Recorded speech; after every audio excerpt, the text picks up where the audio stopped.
Olá pessoal, sejam todos muito bem-vindos ao meu canal. Meu nome é Juliano Biziac, eu sou especialista em Direito do Agronegócio e o objetivo desse canal é trazer informações tanto para os advogados que já atuam dentro do segmento, como aqueles que estão pensando em fazer uma alteração de rota dentro da sua advocacia, tá bom? O conteúdo aqui também se direciona aos produtores rurais, né, que queiram entender um pouco mais sobre as questões legais e burocráticas que envolvem a sua atividade, tá ok? Então, se você gosta desse tipo de conteúdo, curte, compartilhe esse vídeo nas suas redes sociais, nos seus grupos de WhatsApp, Telegram. Tudo isso é muito importante para que a gente possa continuar desenvolvendo aqui os conteúdos. Se inscreve no canal, que aí a gente consegue fazer bastante coisa para vocês, tá bom? Bom, e hoje nós vamos falar sobre um assunto que já é de conhecimento de muitos produtores, né? Mas que na prática a gente verifica que, principalmente nos processos judiciais, as defesas não têm tanto êxito assim. E eu estou falando da impenhorabilidade do imóvel rural, tá? Então, primeiro, o que nós vamos fazer aqui? Nós vamos conceituar o que é a pequena propriedade rural, tá? E aí depois nós vamos falar sobre os mecanismos e as estratégias para ter mais êxito no processo judicial e eu vou explicar o que normalmente acontecem dos principais erros que levam aí à improcedência do pedido de impenhorabilidade, tá? Então, primeira coisa, a previsão legal da impenhorabilidade da pequena propriedade rural está prevista lá no artigo 833, inciso 8 do Código de Processo Civil, porque lá no 833 existe uma lista de impenhorabilidades, né, de bens que são impenhoráveis, mesmo existindo execução, mesmo existindo dívida em desfavor do devedor, né? Então lá no 833, inciso 8, está descrito o seguinte: é impenhorável a pequena propriedade rural, assim definida em lei, desde que trabalhada pela família, tá? Então, o CPC ele traz a ideia de que a pequena propriedade rural ela é impenhorável, mas ele não conceitua o que é pequena propriedade rural. Ele estabelece que isso vai ser definido em alguma legislação ou que já foi definida esse conceito em outra legislação, mas ele fala que, em conjunto com a ideia da pequena propriedade rural, esta deve ser trabalhada pela família, ou seja, a imóvel rural deve ser trabalhado pela família com o objetivo de subsistência daquele grupo familiar. Então essas são informações importantes. E aonde que está conceituado o que é a pequena propriedade rural? Aí você vai lá na Lei 8629 de 93, no artigo 4º, que estabelece lá a conceituação da pequena, média e grande propriedade rural, e aí vai estar estabelecido lá que a pequena propriedade rural é aquela que tem de 1 a 4 módulos fiscais. Aqui no canal eu tenho um vídeo falando sobre a diferença entre módulo rural e módulo fiscal, então procura lá e vai entender um pouquinho qual que é a diferença entre essas duas unidades de medidas. Mas aqui, para este vídeo, a gente precisa entender que a pequena propriedade rural impenhorável é aquela que tem 1 a 4 módulos fiscais. Basta ter de 1 a 4 módulos fiscais? Não, não basta. Preciso que ela seja trabalhada pela família para fins de subsistência. São requisitos cumulativos da legislação. Se não tiver comprovado um em conjunto com o outro, não haverá concessão do benefício da impenhorabilidade. É comum o produtor chegar no escritório, chegar numa conversa e falar: minha propriedade ela é pequena, então ela é impenhorável. Com uma certeza, como se o juiz não fosse nem dar a penhora. Não é assim que funciona. Na prática, o juiz dá a penhora, depois tem que ser realizada a defesa e tem que ter documentação para comprovar essa situação, certo?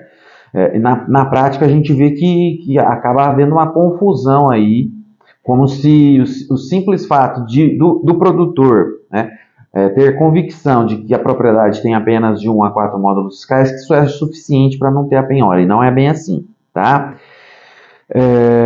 Como comprovar esses dois requisitos? Que a propriedade é pequena, né, tem de 1 a 4 módulos fiscais e que ela é trabalhada pela família.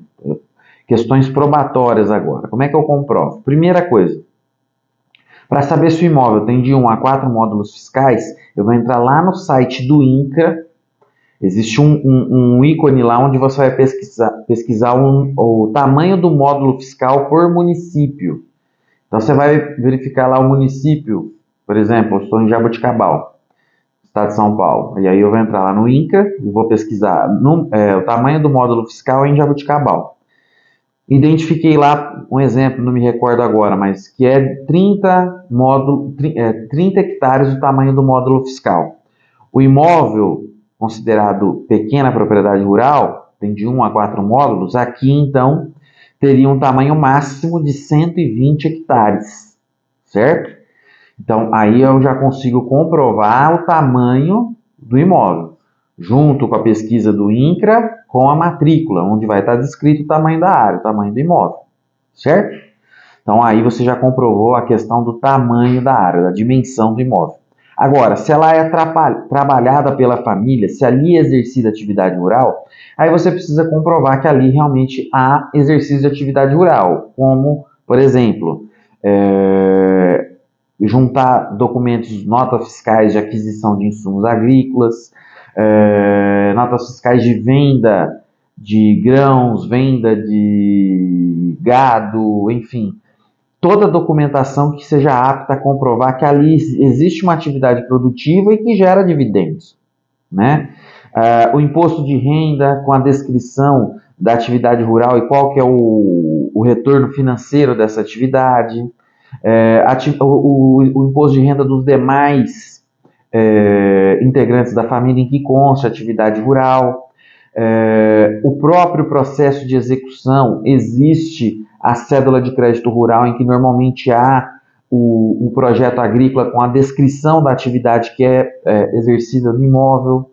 Tudo isso é importante para demonstrar o exercício de atividade rural, que tem que ser comprovada. Caso contrário, né, não será reconhecida essa atividade no imóvel. Então, tem que ser comprovada em conjunto que ela é uma pequena propriedade rural e que ela é produtiva. Esses dois pontos, esses dois requisitos são cumulativos e têm que ser comprovados em conjunto, certo? Na prática, o que acontece? Informa-se que o imóvel é pequena propriedade rural, muitas vezes nem se indica qual que é essa pesquisa do INCRA, simplesmente é informado o tamanho do módulo para a região, e informado o tamanho do imóvel na matrícula, e normalmente bate com a pequena propriedade. Mas a comprovação de exercício de atividade muitas vezes fica só na argumentação, não se junta documentos para comprovar isso. E aí o que acontece? Existem muitos elementos para comprovar isso no próprio processo de execução. Se a execução é de cédula de crédito rural, foi levantado para custeio, o custeio é utilizado e é levantado para o exercício da atividade rural no imóvel.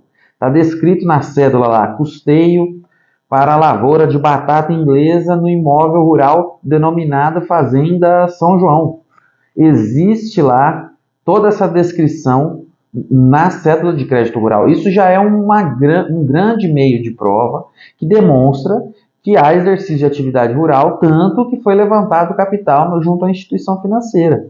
Aí você pode e deve juntar mais documentos, notas fiscais, imposto de renda, fotos, ata notarial e etc. Mas é preciso que a prova seja robusta, para que não haja dúvida por parte do magistrado e que ele conceda a impenhorabilidade do imóvel rural. Perfeito? Então eram essas as informações que eu tinha para passar para vocês hoje. Se vocês gostam desse tipo de conteúdo, curte, compartilhe esse vídeo nas suas redes sociais, se inscreve no canal. Tudo isso é muito importante para que a gente possa dar continuidade aqui nos conteúdos, tá ok? Então é isso, pessoal. Um abraço e até a próxima.